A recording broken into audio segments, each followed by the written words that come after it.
You've probably noticed signs posted at airports and government offices about how Real ID is coming. Though if you look online, it's a total mess.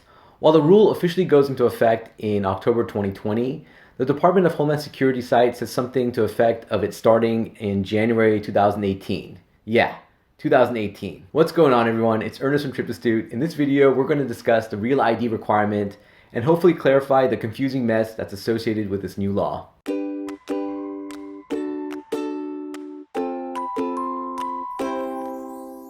As I mentioned earlier, Real ID is coming. The Real ID Act was passed by Congress in 2005 in response to September 11th in an effort to standardize official identifications issued across the US, such as driver's licenses. The goal was to establish minimum security standards. The idea was that it would make domestic air travel safer by reducing the number of fake IDs that are in circulation, since the cards feature additional security information. Real ID has not been embraced by a lot of states or even groups that advocate privacy.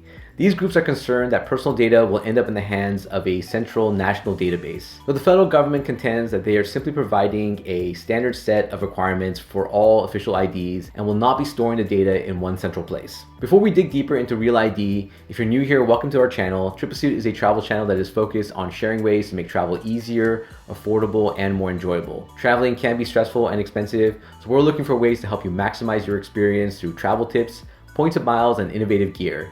If that sounds interesting to you, please consider subscribing. Officially in October 2020, you'll need to provide a form of identification that is Real ID compliant on all domestic flights.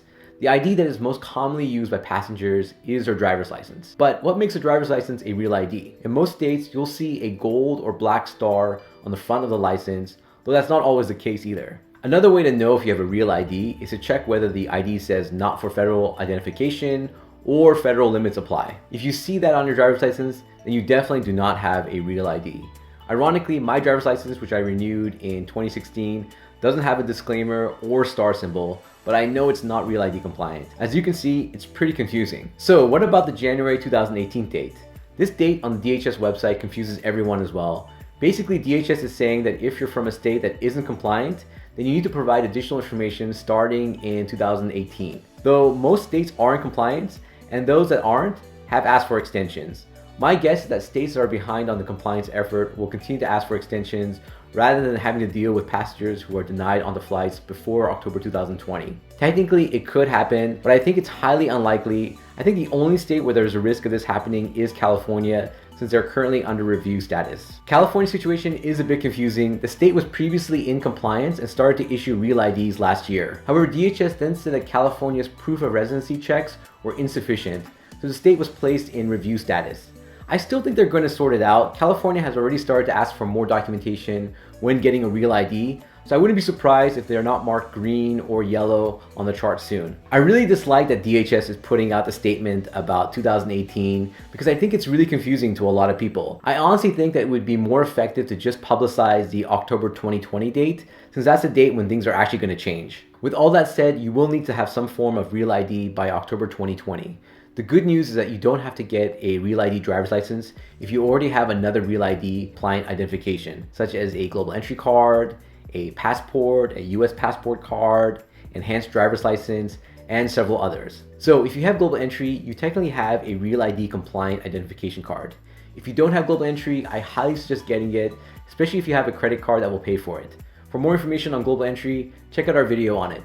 If you want to get a Real ID compliant driver's license, then you'll need to go to your DMV in person and bring along some additional documentation. You'll need proof of identity, which can be a US birth certificate, US passport, employment authorization document, permanent resident card, or foreign passport with an approved Form I-94. You'll also need to bring proof of your social security number, such as a social security card, W-2, or pay stub with your social security number. Be careful with pay stubs though, since many will hide your social security number for security reasons, so they won't work. You'll also need to provide proof of residency, such as a rental or lease agreement, mortgage statement, utility bill, or school document. I would actually bring two kinds of documents, as some states, such as California, require multiple and different proofs of residency. Lastly, you'll need to show any name change documentation if you change your name. This includes marriage certificates or divorce decrees. You'll also want to check with your local DMV to see if they have any additional requirements to get a Real ID compliant driver's license. As always, I also want to share some additional tips to keep in mind.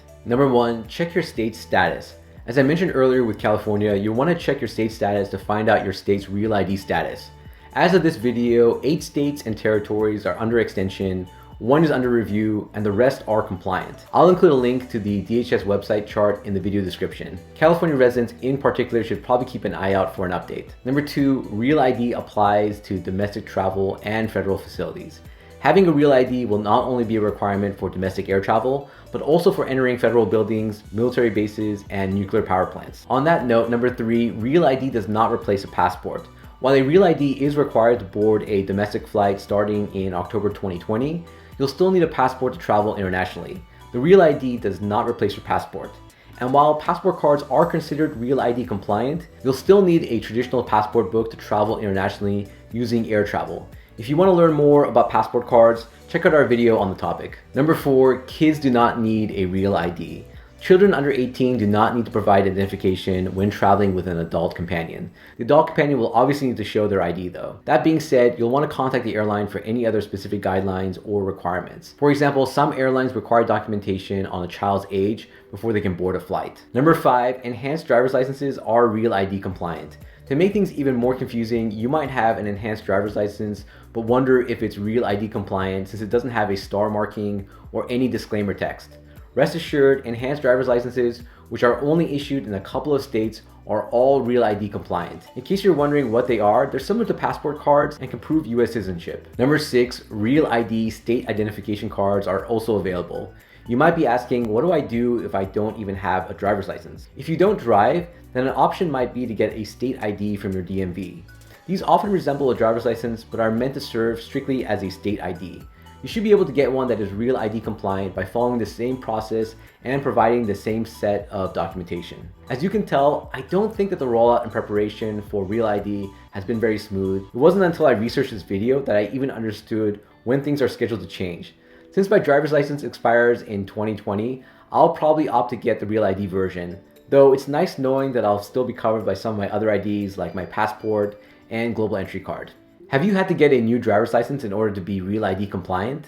Has the process been confusing to you as well? Please share your experience in the comment section below. Hope you enjoyed this video and found it useful. If so, please give us a thumbs up and consider sharing the video with others. It really helps us to grow the channel and our community.